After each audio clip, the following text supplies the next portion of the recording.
یوم یسمعون الصیحۃ بالحق ذالک یوم الخروج۔ احباب گرامی، محترم سامعین و سامعات، کوئی بھی نیک عمل، کوئی بھی اچھی بات، کوئی بھی مالی عبادت اللہ ذوالجلال کے ہاں اس وقت تک مقبول نہیں ہوتی جب تک اس میں 3 بنیادی شرائط نہ پائی جائیں، اور یہ 3 بنیادی شرائط ہر عمل کی اساس ہیں، کسوٹی ہیں۔ ان میں سے ایک شرط بھی کم ہو جائے تو بندے کا عمل، بندے کی محنت، اس کی کوشش رائے گاں قرار دی جاتی ہے، اور یہ وہ لازوال قانون ہے کہ جسے پوری مسلم امت کی حمایت حاصل ہے، اس میں کسی ایک کو بھی اختلاف نہیں۔ وہ کسی بھی مکتب فکر سے تعلق رکھنے والا مسلمان ہو، حنفی ہو یا حنبلی ہو، وہ شافعی ہو یا مالکی ہو، وہ اہل ظاہر سے ہو یا کسی بھی طبقے سے تعلق رکھتا ہو، اس کا یہ ماننا ہے کہ 3 بنیادی شرائط جب تک کسی ایک عمل میں نہیں پائی جائیں گی تب تک اللہ رب العالمین کے ہاں وہ عمل مقبول نہیں، اور ان میں سے ایک شرط بھی کم ہو جائے تب بھی عمل رد کر دیا جاتا ہے۔ اور ان میں سے پہلی شرط یہ ہے کہ آپ کا عمل خالص اللہ کی رضا کے لیے ہو۔ آپ جو کام کر رہے ہیں، آپ کا جسم اللہ کی اطاعت میں جو جھک رہا ہے، وہ خالص اللہ کی رضا کے حصول کے لیے جھکے، اس میں ریاکاری نہ ہو، دکھلاوا نہ ہو، انحراف نہ ہو، خشوع و خضوع کی عملی تصویر ہو، تو پھر آپ کا عمل خالص اللہ کے لیے ہے۔ دوسری شرط یہ ہے کہ اخلاص کا لیول بھی اونچا ہونا چاہیے، لیکن اس کے ساتھ ساتھ محمد الرسول اللہ صلی اللہ علیہ وسلم کی سنت کے عین مطابق بھی ہو۔ اگر سنت سے ہٹا ہوا طریقہ ہے، اخلاص اس میں بے شک جتنا مرضی پایا جا رہا ہو، لیکن اس میں سنت نہیں ہے، وہ رسول اللہ صلی اللہ علیہ وسلم کے طریقے اور عمل سے ہٹ کر ہے، تو پھر بات آ جاتی ہے کہ جو اسلام کے علاوہ کسی اور کی آئینی حیثیت کو قبول کرے گا، اللہ رب العالمین فرماتے ہیں فَلَن يُقْبَلَ مِنْهُ، ہم اسے قبول ہی نہیں کریں گے۔ اور تیسرا بنیادی شرط والا کام وہ یہ ہے کہ بندہ شرک سے پاک ہو، اس کے اندر شرک کی گندگی موجود نہ ہو۔ اور اگر یہ تیسری شرط مفقود ہو جائے، یا پہلی شرط بندے کے عمل میں نہ پائی جائے، یا دوسری شرط بندے سے گم ہو جائے، ان تینوں اعمال کے بنا کوئی بھی عمل اللہ رب العالمین کے ہاں قبول نہیں ہوتا۔ یاد رکھ لیجئے کہ انسان جب تک ان 3 اعمال کے مطابق لگا رہتا ہے، اللہ رب العالمین اس کے سبحان اللہ، الحمدللہ، لا الہ الا اللہ، اللہ اکبر، اس کے سونے کو، اٹھنے، بیٹھنے، جاگنے، ہر عمل کو اس کے لیے نیک بنا کر اس کے لیے اجر لکھتے ہیں۔ لیکن اگر بندے کے اعمال میں، اس کے اقوال میں، اس کے افعال میں ان 3 میں سے کوئی ایک شرط بھی کم ہو جائے تو بندے کا ہر عمل ضائع کر دیا جاتا ہے۔ اور یہ میری بات نہیں ہے، سورہ زمر 24واں پارہ ہے، اللہ رب العالمین فرماتے ہیں لَإِنْ أَشْرَكْتَ لَيَحْبَطَنَّ عَمَلُكَ، اگر آپ نے شرک کا ارتکاب کیا تو اللہ آپ کی ساری نیکیوں کو ضائع کر دے گا۔ صحیح بخاری میں آتا ہے، رسول اللہ صلی اللہ علیہ وسلم فرماتے ہیں من عمل عملا لیس علیہ امرنا فہو رد، جس نے کوئی ایسا کام کیا جو ہمارے طریقے سے ہٹ کر تھا وہ مردود ہے۔ اور اللہ رب العالمین کا فرمان ہے الا للہ الدین الخالص، دین خالص اللہ کے لیے ہے، کوئی بھی عمل خلوص کے بغیر اللہ کے ہاں مقبول نہیں۔ اسی لیے تو جہنم میں سب سے پہلے اسے گرایا جائے گا جو وقت کا شہید ہوگا کہ اس کے اندر خلوص کی کمی تھی۔ دوسرا نمبر وقت کے حاتم تائی کا ہے کہ جس نے اللہ کے راستے میں بے بہا خرچ کیا لیکن خلوص کی کمی کی وجہ سے جہنم کا ایندھن بن گیا۔ اور تیسرا وقت کا عالم ہے جو خلوص کی کمی کی وجہ سے، اخلاص اور للہیت کی کمی کی وجہ سے اسے جہنم کا ایندھن بنا دیا گیا کہ وہ لوگوں سے اپنی بلے بلے کروانا چاہتا ہے۔ اس لیے اخلاص، سنت رسول اور شرک سے پاکیزہ اعمال ہی اللہ رب العالمین کے ہاں مقبول ہوتے ہیں۔ کہیں اخلاص کی کمی آ جائے، سنت رسول سے بندہ ہٹ جائے یا شرک میں اپنے آپ کو لبیڑ لے، ایسا بندہ اللہ رب العالمین کے ہاں جتنے مرضی نیکیوں کے پہاڑ لے آئے وہ قبول نہیں ہوتے۔ اسی ضمن میں ہم نے اپنی پچھلی ملاقات کے اندر جو آخری بات آپ کے سامنے رکھی تھی وہ میت کے متعلق احکامات ہیں کہ جب انسان دنیا سے رخصت ہو جاتا ہے تو اسے کن مراحل سے گزار کر ہم نے زمین کے حوالے کرنا ہوتا ہے۔ ان میں سے ہم نے آخری بات یہ پڑھی کہ میت کو غسل کیسے دینا ہے۔ غسل دینے والا بندہ جس نے میت کو غسل دیے ہے اسے پتہ ہونا چاہیے کہ غسل کا طریقہ کار یہ ہے۔ اور اسی ضمن میں ہم نے یہ بات بھی کہی کہ میت کے جو غیر ضروری بال ہیں ان کو ان کی حالت پہ رہنے دیا جائے، جو ظاہری طور پہ مونچھیں ہیں یا ناخن ہیں شریعت ان کے بارے میں اجازت دیتی ہے کہ آپ ان کو اتار سکتے ہیں۔ اگلا مسئلہ جو آتا ہے وہ یہ کہ کیا میت کو غسل دینے والا شخص خود بھی غسل کرے گا؟ اس حوالے سے رسول اللہ صلی اللہ علیہ وسلم کا فرمان ہے، من غسل میتا فلیغتسل، جو بندہ میت کو غسل دے اسے چاہیے کہ وہ خود بھی غسل کر لے۔ اس کے لیے پسندیدہ عمل شریعت یہ کہتی ہے کہ اگر آپ نے غسل دیا ہے تو آپ خود بھی غسل کر لیجیے۔ اس کا فائدہ یہ ہوگا کہ میت کے قریب رہنے سے، اس کو غسل دینے سے آپ کی طبیعت کے اندر جو ہلکا سا جھکاؤ آ گیا ہے اور آپ کی طبیعت تھوڑی گراں ہو گئی ہے، غسل کرنے سے آپ کی طبیعت میں چستی آ جائے گی، نشاط آ جائے گا۔ وگرنہ شریعت نے اس کو لازم قرار نہیں دیا، کیونکہ سیدنا عبداللہ بن عمر رضی اللہ عنہما بیان کرتے ہیں کہ رسول اللہ صلی اللہ علیہ وسلم نے یہ بھی فرمایا کہ میت تمہارے جسم کی طرح ایک جسم ہی ہے، لہٰذا اگر تمہیں اس کو ہاتھ لگانا پڑ جاتا ہے تو اپنے ہاتھوں کو دھو لو، یہی تمہیں کافی ہوگا۔ لہٰذا یہ لازم نہیں ہے کہ جس نے میت کو غسل دیا ہے وہ خود بھی غسل کرے، مستحب عمل ہے، پسندیدہ شریعت نے اس کو قرار دیا ہے۔ افضل عمل یہی ہے کہ بندہ خود غسل کر لے، لیکن اگر وہ نہیں کرتا تو اس کے اوپر کوئی گناہ بھی نہیں ہے۔ اور پھر اگلی بات یہ آ جاتی ہے کہ میت کو کفن دینا ہے۔ اس کفن کے حوالے سے اہل علم کا اتفاق ہے کہ میت کا کفن کوشش کرنی چاہیے کہ میت کے مال سے ہی اس کا کفن تیار کیا جائے۔ اس کا جو مال جو چھوڑ کر وہ فوت ہوا ہے اسی مال میں سے پیسے لے کر کفن کی قیمت ادا کی جائے۔ لیکن اللہ جزا دے ہمارے مسلمان بھائیوں کو کہ جو ایسے مواقع پر میت کے لیے کفن کا انتظام خود کرتے ہیں تاکہ ان کو اجر ملے، اور یہ یقیناً بہت فضیلت والا عمل ہے۔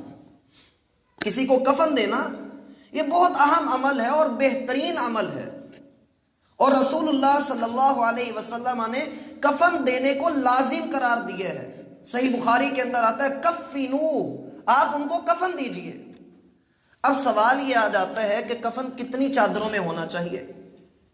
اس میں ہمارے معاشرے میں دو طرح کے لوگ پائے جاتے ہیں۔ جو لوگ یہ کہتے ہیں کہ مرد کا جو کفن ہے وہ 3 کپڑوں میں ہوتا ہے اور عورت کا کفن 5 کپڑوں میں ہوتا ہے، اور بعض لوگ یہ روایت بھی پیش کرتے ہیں کہ رسول اللہ صلی اللہ علیہ وسلم کو 7 کپڑوں میں کفن دیا گیا تھا۔ سب سے پہلی بات تو یہ کہ 7 کپڑوں والی جو روایت ہے وہ ثابت نہیں ہے، وہ ضعیف روایت ہے، لہٰذا وہ ہمارا موضوع نہیں ہے۔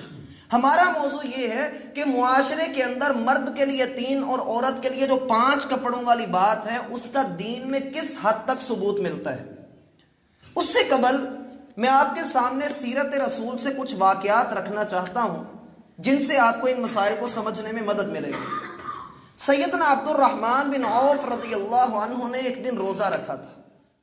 یہ 10 مبشرہ میں سے ایک صحابی ہیں، اور یہ وہی صحابی ہیں کہ جنہوں نے رسول اللہ صلی اللہ علیہ وسلم کے ساتھ مکہ سے مدینہ کی طرف ہجرت کی۔ اللہ کے رسول صلی اللہ علیہ وسلم نے ان کو سعد بن ربیع کا بھائی بنا دیا، جو مواخات مدینہ کے نام سے تاریخ میں ایک بہت عظیم باب ہے، اس میں سیدنا سعد بن ربیع جو انصار سے ہیں اور عبد الرحمن بن عوف جو مہاجرین میں سے تھے، ان کو بھائی بنا دیا گیا۔ سعد بن ربیع رضی اللہ عنہ نے کہا، عبد الرحمن میرے پاس 2 بیویاں ہیں، ابھی پردے کے احکامات نازل نہیں ہوئے، آپ دونوں پر جو ہے نظر دوڑا لیجئے، جو خوبصورت ہے میں اسے طلاق دیتا ہوں، اس کی عدت کے بعد آپ اس سے نکاح کر لیجئے گا، اور میرے پاس 2 باغات ہیں، دونوں کا چکر لگا لیں، جو آپ کو پسند آتا ہے آپ اس کو لے لیجئے۔ یہ احسار تھا انصار کا مہاجرین پر۔ لیکن عبد الرحمن بن عوف رضی اللہ عنہ کہنے لگے، اللہ آپ پر رحمت فرمائے، مجھے بازار کا رستہ بتا دیجئے۔ یہ بازار گئے، تجارت شروع کی، اللہ رب العالمین نے برکتوں سے نوازا اور بہت بڑے تاجر بن گئے۔ رسول اللہ صلی اللہ علیہ وسلم کی وفات کے بعد ایک دن یہ بیٹھے ہوئے تھے، حالت روزہ میں افطاری کا کھانا ان کے سامنے رکھا گیا، جس میں گوشت بھی تھا، ٹھنڈا پانی بھی تھا اور گندم کی روٹی تھی۔ یہ دیکھ کر رو پڑے۔ صحیح بخاری میں آتا ہے کہ روتے جاتے اور کہتے، قتل مصعب بن عمیر۔ مصعب بن عمیر جو عظیم صحابی تھے، جن کے بارے میں آتا ہے کہ ایک مرتبہ جو لباس پہن لیتے تھے دوبارہ وہ لباس پہننے کی نوبت ہی نہیں آتی تھی، بڑے امیر صحابی تھے۔ اسلام قبول کرنے سے پہلے ان کی کیفیات یہ تھیں کہ خوشبو ایسی استعمال کیا کرتے تھے کہ جس جگہ سے گزرتے وہاں سے لوگ پہچان جاتے کہ یہاں سے مصعب گزر کر گئے۔ لیکن اسلام قبول کرنے کے بعد مدینہ میں، یہ بھی سیرت کا ہی واقعہ ہے جس کو بعض لوگوں کو جس کا علم نہیں، کہ مصعب بن عمیر رضی اللہ عنہ ہی وہ شخصیت ہیں کہ جنہوں نے سب سے پہلے مدینہ میں جا کر دین اسلام کی دعوت کو عام کیا۔ یہ اللہ کے رسول کے نمائندے تھے مدینہ کے اندر، اور غزوہ احد کے اندر جب ان کی شہادت ہوئی، یہ چونکہ اللہ کے رسول صلی اللہ علیہ وسلم کی شکل و صورت کے مشابہ تھے، اس لیے افواہ مشہور ہوئی تھی کہ نعوذ باللہ محمد صلی اللہ علیہ وسلم کو مشرکین نے قتل کر دیا ہے۔ یہ مصعب بن عمیر رضی اللہ عنہ ہی تھے۔ یہ یاد کر رہے ہیں، عبد الرحمن بن عوف کہہ رہے ہیں، قتل مصعب بن عمیر وکان خیرا منی۔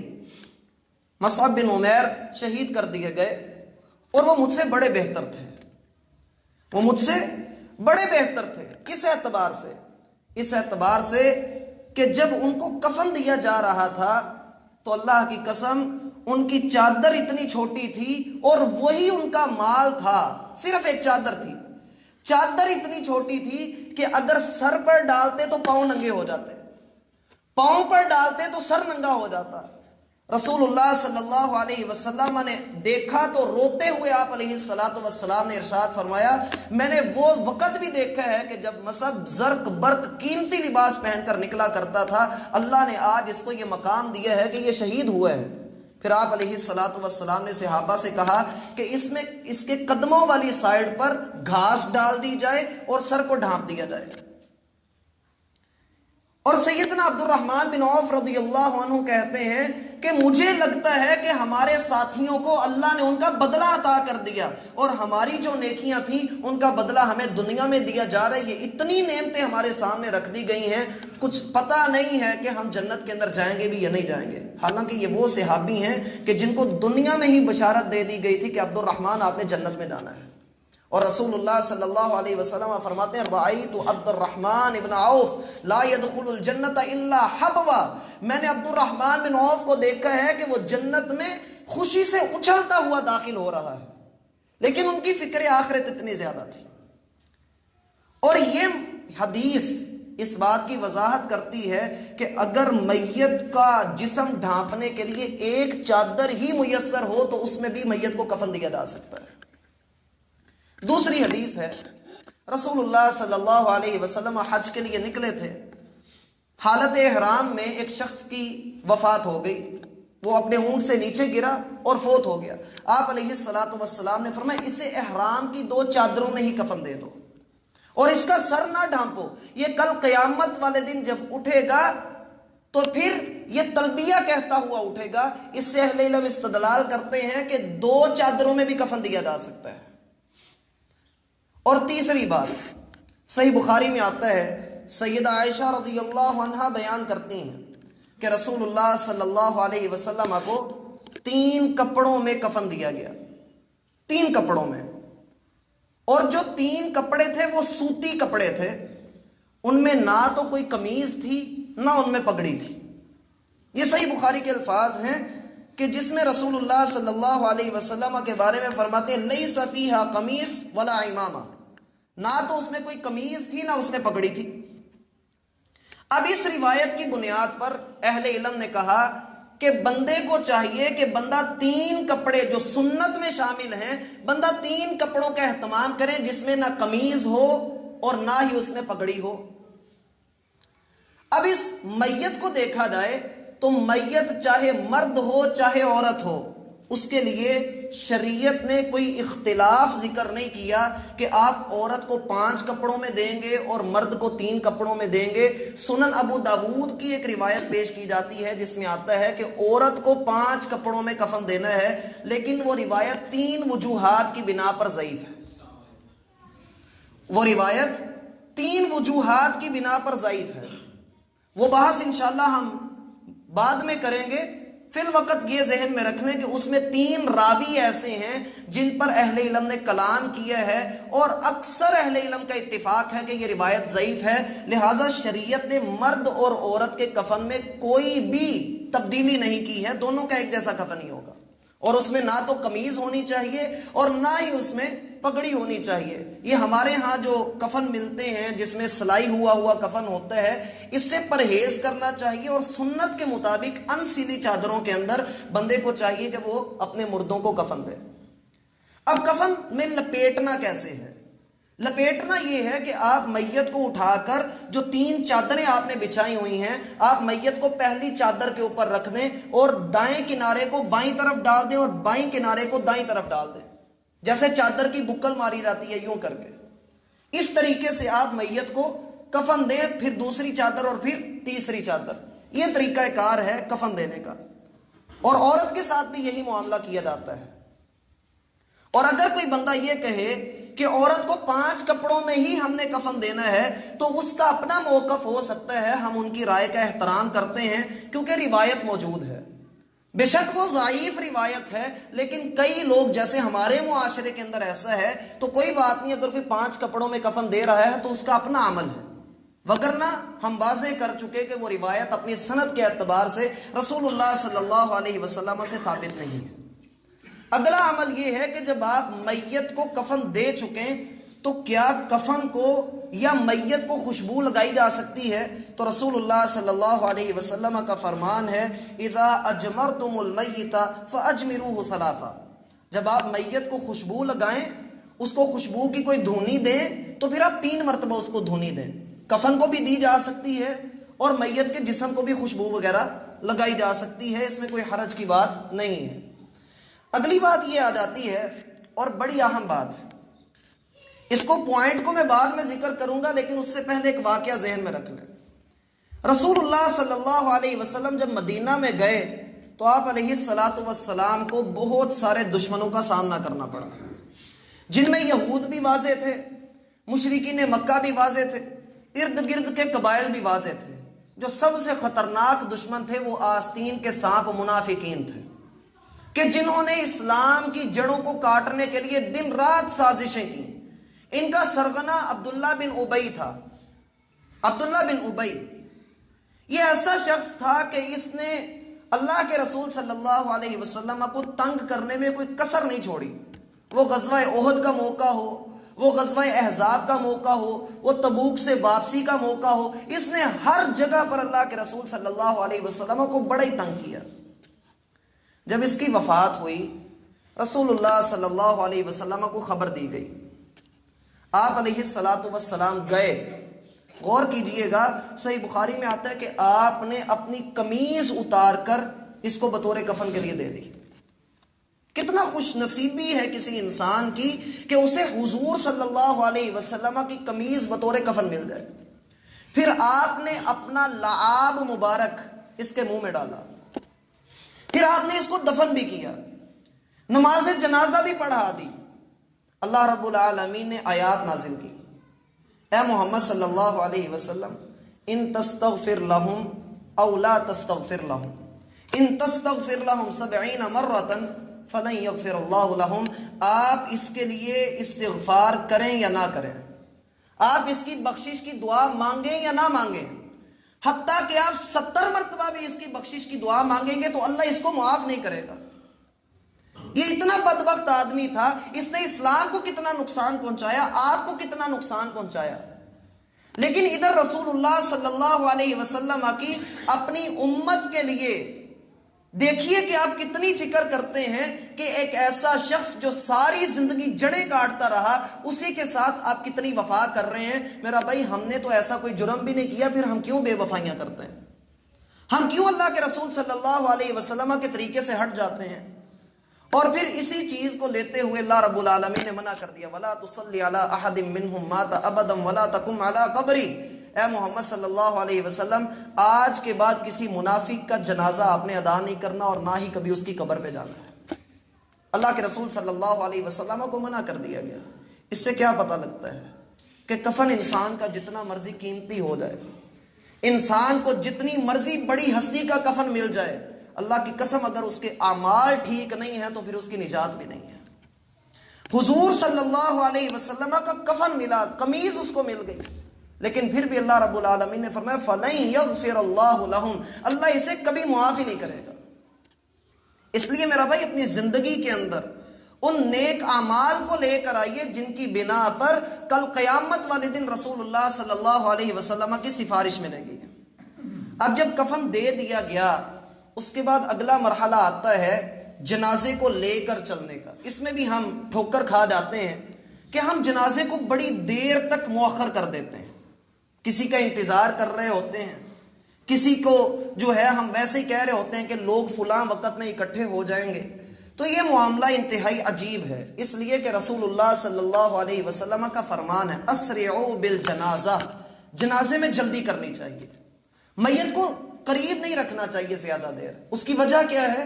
ہم نے پچھلے خطبے میں بھی یہ روایت آپ کے سامنے رکھی تھی کہ اگر میت نیک ہے تو آپ اسے اس کے اچھے مقام کی طرف جلدی جلدی پہنچا دیں، اور اگر وہ بدبخت ہے تو اپنے کندھوں سے وزن اتار لیں، اس کو اپنے پاس نہ رکھیں۔ لہٰذا جنازے میں جلدی کرنی چاہیے۔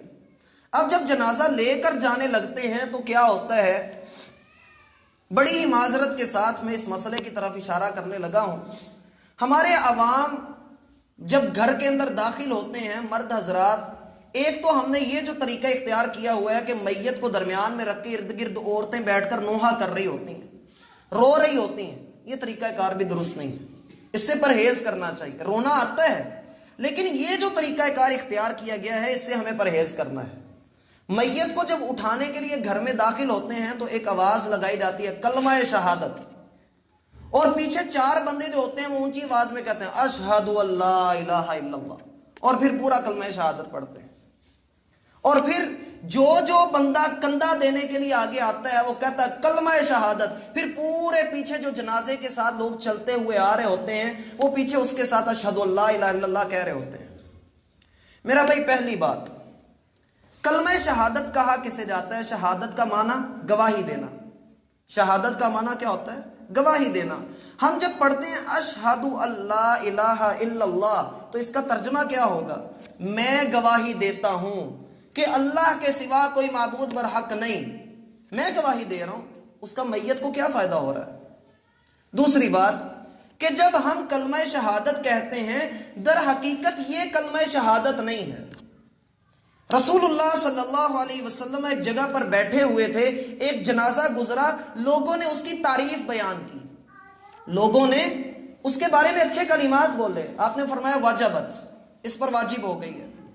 تھوڑی دیر گزری تو ایک اور جنازہ گزرا، لوگوں نے اس کے بارے میں بری باتیں کہیں کہ یہ بندہ اچھا نہیں تھا، اس کی برائی بیان کی، یہ بندہ ایسا تھا اور ایسا تھا۔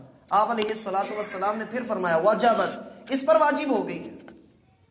لوگوں نے کہا ہے اللہ کے رسول 2 جنازے، دونوں کے بارے میں کمنٹس ڈیفرنٹ ہیں، تو اللہ کے رسول یہ جو بات آپ کریں وہ ایک ہی ہے کہ واجبات دونوں پر واجب ہو گئی. آپ علیہ الصلاۃ والسلام نے فرمایا جس کے بارے میں تم نے تعریفی کلمات کہے اس کے لیے جنت واجب ہو گئی، اور جس کے بارے میں تم نے دوسرے کلمات کہے اس پر جہنم واجب ہو گئی. اگلے الفاظ سنیے، کہا انتم شہداء اللہ فی الارض، تم زمین پر اللہ کے ہاں گواہی دینے والے ہو.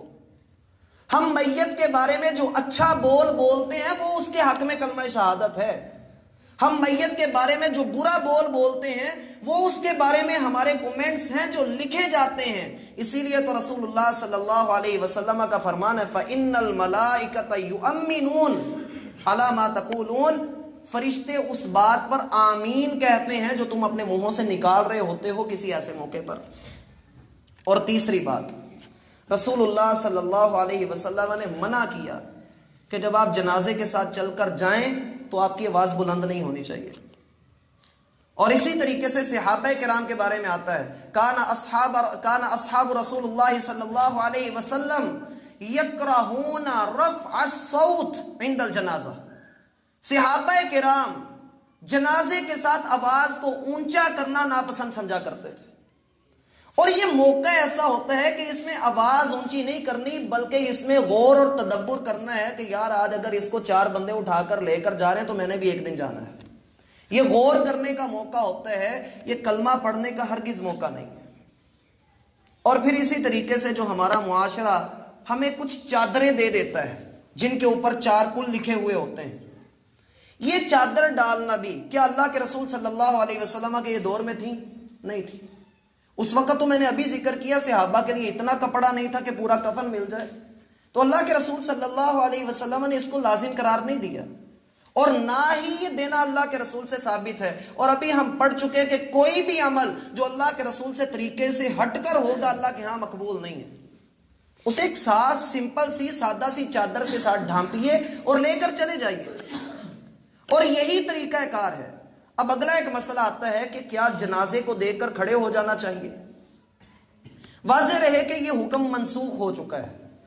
رسول اللہ صلی اللہ علیہ وسلم پہلے جب جنازہ گزرتا تھا تو آپ کھڑے ہو جایا کرتے تھے، لیکن بعد میں ایک یہودی عالم آپ کے قریب سے گزرا، اس نے کہا یہ کام تو ہم کرتے ہیں. تو اللہ کے رسول صلی اللہ علیہ وسلم نے یہود کی مخالفت میں اس عمل کو پھر چھوڑ دیا. سیدنا علی رضی اللہ عنہ فرماتے ہیں کہ ہمیں پہلے حکم دیا جاتا تھا کہ ہم جنازہ دیکھ کر کھڑے ہوں، لیکن بعد میں اللہ کے رسول صلی اللہ علیہ وسلم بیٹھنے لگ گئے تو ہم بھی بیٹھنے لگ گئے، ہم پھر کھڑے نہیں ہوا کرتے تھے. لیکن بعض اہل علم اس میں پھر یہ کہتے ہیں کہ آپ ایسا کیجئے کہ آپ حدیث کو ناسخ منسوخ نہ کریں بلکہ آپ حدیث پر عمل کر لیں کچھ اس طرح سے کہ آپ جنازے کو دیکھ کر اگر کھڑے ہیں تو کھڑے رہیں، بیٹھے ہیں تو بیٹھے رہیں. اس کو دیکھ کر اسپیشل کھڑے ہونا یہ منسوخ ہی ہو چکا ہے. بات کی سمجھ آ گئی میرا بھائی؟ آگے چلیے. آگے معاملہ آتا ہے کہ بندے کو جب جنازے کے لیے لے کر جانا ہے تو پھر جنازہ کا طریقہ کار کیا ہے.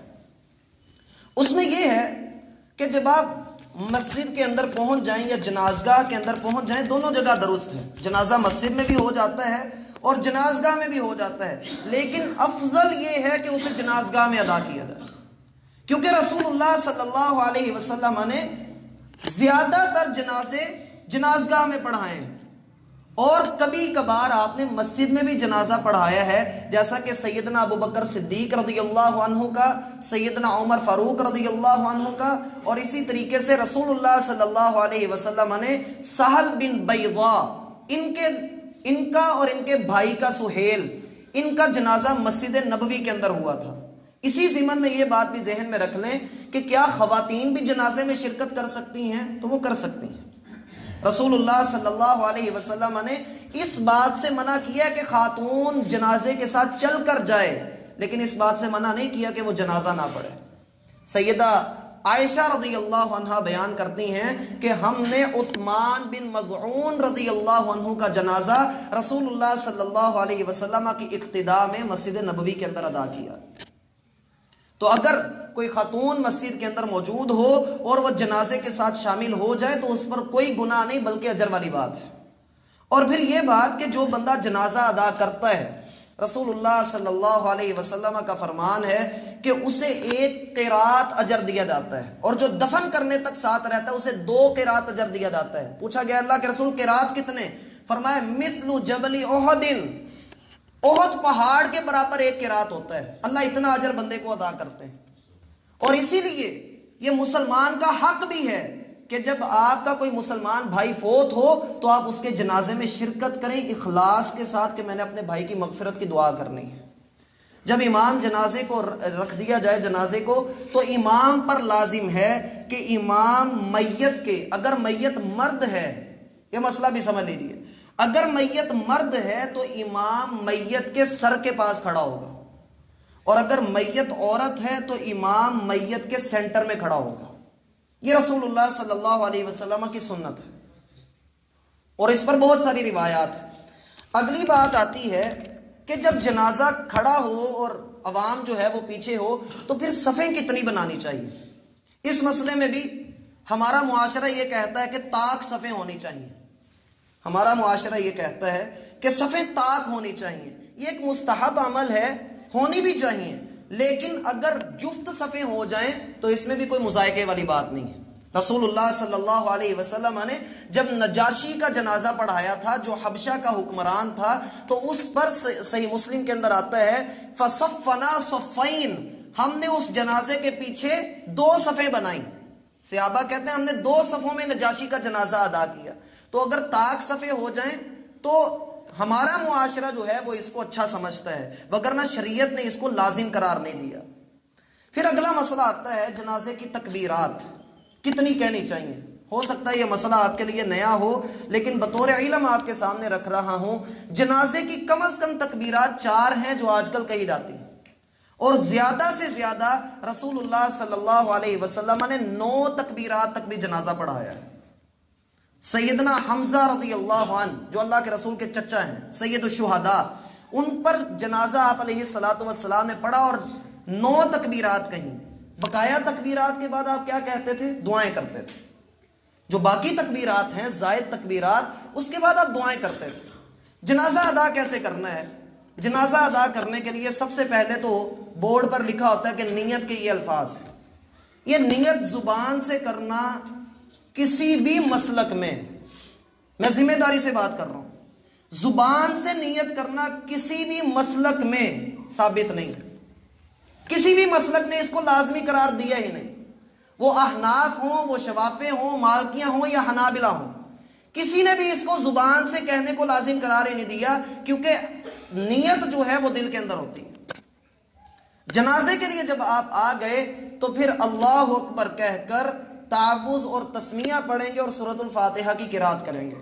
جو لوگ اس میں یہ کہتے ہیں کہ ثنا لازمی ہے، سبحانک اللہم، تو یہ بات میرا بھائی اللہ کے رسول صلی اللہ علیہ وسلم سے ثابت نہیں ہے۔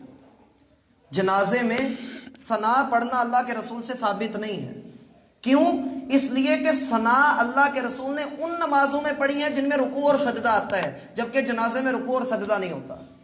اللہ کے رسول صلی اللہ علیہ وسلم کا طریقہ میں نے آپ کے سامنے رکھا ہے، باقی معاشرہ جو ہے وہ اس کو لازم قرار دے رہا ہے۔ اور یہ بھی آپ کو اندر کی بات بتا دوں کہ جو لوگ یہ کہتے ہیں کہ ثنا پڑھنا لازم ہے، وہ کہتے ہیں بس اللہ اکبر کہہ کے ثنا پڑھ لو، بقایا دعائیں نہ بھی پڑھو تو جنازہ ہو جاتا ہے۔ یہ فقہ کے اندر ان کی کتابوں کے اندر یہ باتیں بڑے شرح و بسط کے ساتھ لکھی ہوئی ہیں۔ خیر، جب بندہ جنازہ شروع کرے تو اللہ اکبر کہہ کر سورۃ الفاتحہ اور پھر اس کے بعد کوئی عام سورت ساتھ ملا لے، پھر اللہ اکبر کہے اور درود شریف پڑھے، جو عام طور پہ نماز میں درود ابراہیمی پڑھا جاتا ہے۔ پھر تیسری تکبیر کہے گا اور میت کے حق میں دعائیں کرے گا جو رسول اللہ صلی اللہ علیہ وسلم سے ثابت ہیں، اور وہ کل 4 دعائیں ہیں۔ ان 4 دعاؤں میں بندہ اللہ سے اپنے بھائی کے لیے، اپنی میت کے لیے 37 چیزوں کا سوال کرتا ہے۔ 37 چیزیں اللہ سے مانگتا ہے ان 4 دعاؤں میں جو اللہ کے رسول نے جنازے میں پڑھی ہیں۔ اور پھر اس کے بعد چوتھی تکبیر کہے گا اور سلام پھیر دے گا۔ سلام پھیرنے میں بھی اختلاف ہے، عرب کے اندر آپ جائیں تو وہاں ایک طرف سلام پھیرا جاتا ہے، اور ادھر ہمارے معاشرے کے اندر 2 طرف سلام پھیرا جاتا ہے، دونوں طرح درست ہے۔ یہ پکا ٹھکا مسئلہ ہے، اس میں کوئی اختلاف نہیں۔ دونوں طرح ہی درست ہے۔ عبداللہ بن مسعود رضی اللہ عنہ کہتے ہیں کہ لوگوں نے یہ سمجھ لیا ہے کہ جنازے میں ایک طرف سلام پھیرنا ہے، جبکہ رسول اللہ صلی اللہ علیہ وسلم جنازے میں ویسے سلام پھیرتے تھے جیسے نماز میں سلام پھیرا جاتا ہے۔ تو دونوں طرح سے ثابت ہے، کوئی اتنے مسئلے والی بات نہیں ہے۔ اور ایک آخری مسئلہ یہ آ جاتا ہے کہ آیا جنازہ اونچی آواز میں پڑھنا چاہیے یا نیچی آواز میں پڑھنا چاہیے؟ بات یہ ہے کہ ہم نے سنتیں بانٹی ہوئی ہیں، ہم نے سنتیں بانٹی ہوئی ہیں۔ کوئی ایک مکتب فکر ہے، وہ صرف اونچی آواز میں جنازہ پڑھتا پڑھاتا ہے، دوسرا ہے وہ نیچی آواز میں پڑھتا پڑھاتا ہے، جبکہ اللہ کے رسول صلی اللہ علیہ وسلم سے دونوں طرح ثابت ہے، آپ نے اونچی آواز میں بھی جنازہ پڑھا اور نیچی آواز میں بھی جنازہ پڑھا۔ لہٰذا بندے کو دونوں چیزوں پر عمل کر لینا چاہیے۔ یہ بھی کوئی اتنا اختلافی مسئلہ نہیں ہے جس کو بنیاد بنا کر ہم آپس میں بحث کرتے رہتے ہیں۔ اور آخری چیز، جب جنازے میں ہم نے دعا کر لی تو پھر جنازے کے بعد دعا کرنے کا کوئی تک نہیں بنتا، یہ اللہ کے رسول سے ثابت نہیں ہے، پکی ٹھکی بدعت ہے۔ کسی بھی مسلک کے اندر، پھر ذمہ داری کے ساتھ کہہ رہا ہوں، کسی بھی مسلک کے اندر اس بات کو لازم نہیں قرار دیا گیا کہ جنازے کے بعد دعا کرنی ہے، ہاتھ اٹھا کر میت کے قریب اکٹھے ہو کر جنازے کے بعد دعا کرنی ہے۔ میرا بھائی، جو جنازے کی دعائیں ہیں وہ ہم یاد نہ کریں اور بعد میں کھڑے ہو کر دعا کرنا شروع کر دیں، یہ اللہ کے رسول سے ثابت نہیں ہے۔ دعا تب ثابت ہے جب آپ نے میت کو دفن کر دینا ہے، پھر آپ قبر کے قریب کھڑے ہو کر دعا کریں گے۔ اللہ نے توفیق دی تو تدفین کے مسائل انشاءاللہ اگلی ملاقات میں ذکر کریں گے۔ وما توفیق اللہ باللہ۔